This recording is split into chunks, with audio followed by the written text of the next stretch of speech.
quero e vou ler para nós, na sequência do texto de ontem.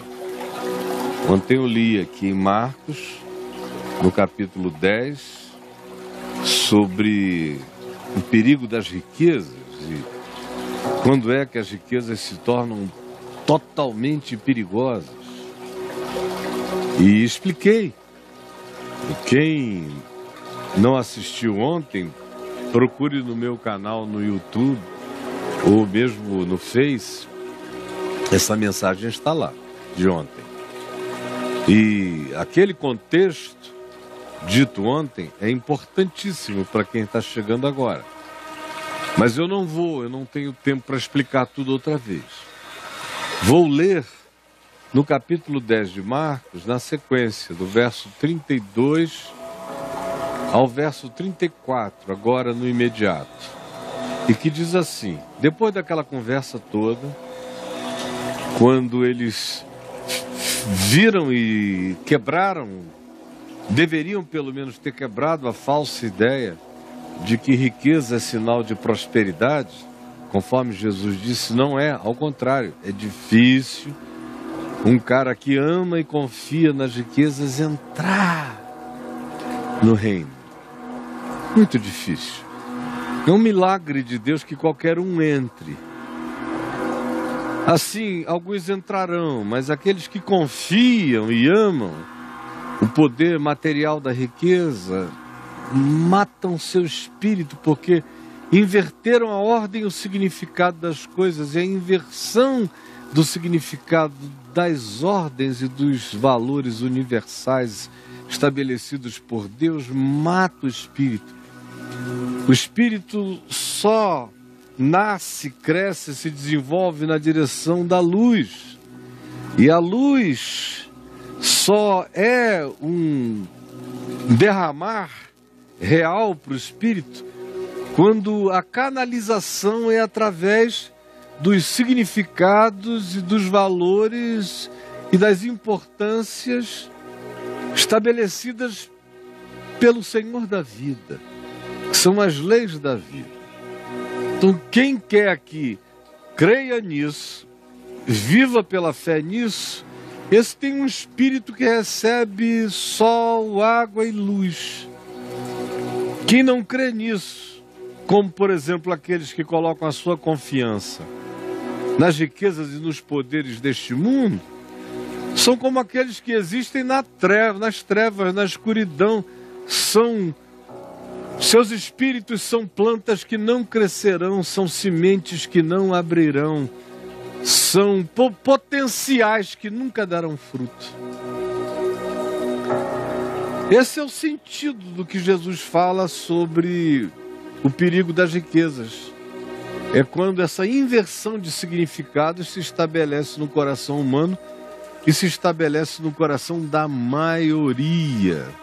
É o que diz Jesus. E aí ele disse, olhem, a riqueza de vocês não é possuir casas, bens, muitas coisas neste mundo.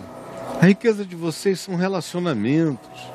Em verdade eu vos digo que ninguém há que tenha deixado casa, ou irmãos, ou irmãs, ou mãe, ou pai, ou filhos, ou campos, por amor de mim, do Evangelho, que não receba já no presente cêntuplos de casas. As casas daqueles que nos amam e nos hospedam e nos acolhem. Cêntuplos de irmãos, de irmãs, de mães, de pais, de filhos, de campos, mesmo em meio à perseguição e depois a vida eterna. Mas não esqueçam, para entender isso é preciso saber que muitos primeiros ou superiores são últimos e muitos que você considera últimos são os primeiros. Porque o significado da vida diante de Deus não está organizada conforme o significado perverso da existência, que tem nos símbolos da vaidade as suas importâncias, que na realidade são os encobridores do sol da vida, da luz da vida, da água da vida, do pão da vida, da nutrição da vida para o espírito. Por isso, quem se alimenta daquilo que não alimenta o espírito, mantém o corpo para lá e para cá, mas o espírito está morto. Uma vez que Jesus disse isto, se prossegue dizendo: estavam eles, Jesus e os discípulos, dali para frente, andando de caminho, subindo na direção de Jerusalém. Jerusalém é um lugar alto, 800 metros em relação ao nível do mar. Estavam subindo para Jerusalém e Jesus ia andando na frente deles. E eles iam atrás, admirados, perplexos, e os seguiam tomados de apreensões. É interessante como essa afirmação acontece logo depois de que se disse que Jesus relativizou o significado e o poder das riquezas, dos bens, das posses. E disse que o sentido, o valor e o significado das coisas era invertido. Que aquilo que os homens consideravam elevados era muitas vezes e sempre abominação diante de Deus. E eles tiveram a vida virada. A cabeça não processava o que Jesus estava dizendo, como na sua mente também. Demora tanto tempo para alguns entenderem o óbvio do Evangelho de Cristo. E eles iam andando sem saber, não sabiam mais o que lhes daria segurança. O chão lhes foi puxado. Aliás, o chão lhes vinha sendo retirado sistematicamente e ainda seria para sempre retirado o chão das seguranças presunçosas. Lhes foi e nos é retirado todos os dias. À medida em que o Evangelho vai entrando na gente, essas ilusões do mundo, da vaidade, do curso enlouquecido, ensandecido da civilização humana, vai sendo alterada pela presença do Evangelho, e na chegada, muita gente fica completamente desnorteada, entra em pânico, porque percebe que vivia em cima de ilusão e mentira, que cultuava significados que simplesmente são abomináveis diante de Deus. E a confusão, a insegurança interior, nesse processo de absorver o Evangelho, é uma experiência para o interior de choque,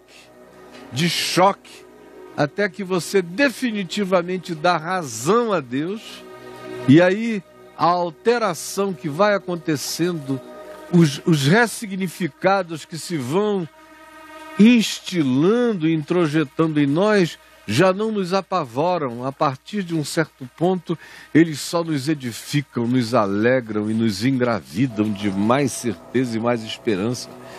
Mas nesse início, como era o caso deles, meu Deus, ficaram perplexos e o seguiam, tomados de apreensões de todos os tipos. O que a gente fez? E agora? O que nos espera? Como é que a gente vai viver? Se ele está dizendo que tudo aquilo pelo que nós nos esforçamos e demos a vida e nos matamos e dissemos que era o sentido da vida e o objetivo da existência, não é mais. Que é amor e relação que dão sentido à vida. E que nós não estamos contidos à carne, a sangue, a DNA, que a vocação é universal, é para expandirmos o acolhimento e a valorização do significado do encontro humano, porque esse é o grande tesouro da vida. Mas para nós isso é vago demais, a gente quer algo para pegar. E dizer que é meu. E ele vai tirando e solapando esse chão de seguranças materiais e quantificáveis. Por isso eles, em perplexidade, o seguiam tomados de apreensões. Como acontece com você hoje. E Jesus os tomou e os levou outra vez a um lugar à parte, fora da estrada. Os chamou num canto, os tirou da via dos transeuntes para um lado. E eles ficaram à sua volta. E Jesus passou a revelar-lhes as coisas que deviam sobrevir. Estavam também tomados de apreensão pelo que já não era a base de segurança da vida, que Jesus foi solapando tudo. E estavam tomados de apreensão com relação a esse silêncio de Jesus que andava na frente deles na direção de Jerusalém, sem conversa, uma determinação chocante. E eles ficaram num limbo de angústia. Para trás não tem mais nada. E para frente? É duro quando você chega nesse momento existencial da vida em que para trás não tem mais nada. Tudo que tinha valor não tem mais. Tudo que foi objeto da sua ilusão deixou de ser. Tudo aquilo que foi motivação enganosa foi desconstruída. A mentira como propulsor foi desligada. Então, para trás, o que tem? Vácuo. Eu vivia no vácuo. Para trás não dá. E para frente? Ele não diz, ele não explica, está andando adiante, célere, direto, dizendo que eu siga sem saber de nada. E o indivíduo fica tomado de apreensões. Aí olha só como é que Jesus resolve a situação. Jesus os chama à parte e lhes revela as coisas que deviam sobrevir. Olha só o que ele diz. Eis que subimos para Jerusalém. Ele deu lá o GPS do destino. Para onde vai? Jerusalém. E aí ele prossegue e diz, e chegando lá, o Filho do Homem será entregue aos principais sacerdotes, doutores, teólogos e homens importantes da religião. E eles condená-lo-ão, o Filho do Homem, à morte. E o entregarão aos gentios, aos romanos, aos poderes políticos, tirânicos, que usurparam o poder nesse chão e na terra toda, que eram os romanos. E todos somados, incluindo o povo, vão de escarnecê-lo, escarnecer do Filho do Homem, do Filho da humanidade, e vão cuspir nele, açoitá-lo, matá-lo, mas vai ficar tudo bem. Depois de 3 dias ressuscitará. Mas isso não serve para tirar a apreensão e a perplexidade de quem está viciado em seguranças, não incertezas. A maioria das pessoas se vicia em pseudo-seguranças. E Jesus só tem a oferecer certezas. Aquele para quem certeza passa a ser uma segurança, esse está firme, está forte, atravessa tudo. Mas aquele para quem Só existe algum sentimento, não é nem certeza, é um sentimento de certeza quando há conforto. Esse está totalmente despreparado para seguir a Cristo e para viver a vida. Para viver a vida nesta existência e para viver a vida com a alegria dos que já carregam no peito a vida eterna. Guarde isso que eu estou lhe falando. Aquele para quem a vida só é vida, quando ele tem garantias de segurança, esse está totalmente inadequado para andar com Jesus. Para andar com Jesus, a gente só vai se adequando quando a gente passa a se alimentar das certezas da palavra dele. Com conforto ou sem conforto. É isso que ele está dizendo. Vocês estão cheios de apreensão. Deixa eu dizer para vocês com certeza. Com certeza, o que tem adiante de nós é morte, é perseguição, é escárnio, é gente usando do poder para tentar humilhar, quebrar, impedir. E eles irão até as últimas consequências, são capazes de matar. Mas não tenham medo. Depois de 3 dias eu vou ressuscitar. E não tenham medo, porque eu venço o mundo. Confiem neste fato. Não importa o que aconteça, eu ressuscito. Eu venço. Alimentem-se de certezas, não de impressões nem de confortos. Alimentem-se de certezas da fé e do Evangelho, não de impressões ilusivas de conforto imediato. Porque aquele que se estriba nas impressões dos confortos perderá tudo com a perda de tal conforto, e blasfemará do céu, e amargurar-se-á na sua alma, e morrerá no seu espírito, porque transferiu sua segurança para impressões, sensações e pseudo garantias de estabilidade. Como casa, como pai, como mãe, como filho, como irmãos, como amigos. Tudo isso é lindo, mas é relativo. Os pais às vezes não amam ou desamam, ou se apaixonam por outras pessoas e esquecem seus filhos. Ou às vezes nascem desnaturados, paterna e maternalmente falando.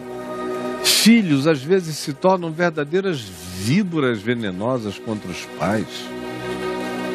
Irmãos, não importa o tempo de convívio, podem subitamente se tornarem outras pessoas e até se voltarem contra nós. O mesmo com amigos, propriedades, às vezes a gente tem, às vezes a gente perde. A circunstância econômica muda. O emprego vira desemprego e o desemprego pode virar pobreza, dificuldade, angústia, ansiedade. E você vai botar a sua segurança na instabilidade das materialidades quantificáveis. E quem é você para achar que se você tiver coisas, você vai usufruir delas, porque basta que lhe venha uma angústia inexplicável, um desequilíbrio químico, uma alteração psíquica, e mesmo que você seja dono de todas as coisas, o dono da Amazon, você não vai ter paz nem para usufruir o que realizou e conquistou. E pode surtar e enlouquecer, e um outro tomar o seu lugar, e você já nem reconhecer o que você mesmo criou. Ah, como é ilusivo, como é enganoso, como é torpe o pensar que as nossas garantias vêm desse conjunto de materialidades, dessas constelaçõezinhas de banalidades, enquanto nós mesmos somos a própria fragilidade encarnada e nos arrogamos presunçosamente aquilo que nós não conseguimos bancar, nem em nós, nem para nós e muito menos para outros. Portanto, quem quer que tenha nestas coisas a sua segurança, esse não está, não esteve, nunca estará preparado para viver. A menos que você estribe a sua vida em certezas. Eles o seguiam tomados de apreensão.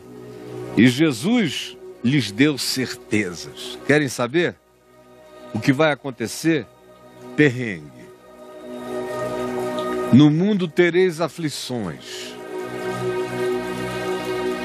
E gloriemo-nos, portanto, das próprias tribulações. Querem certeza? Haverá.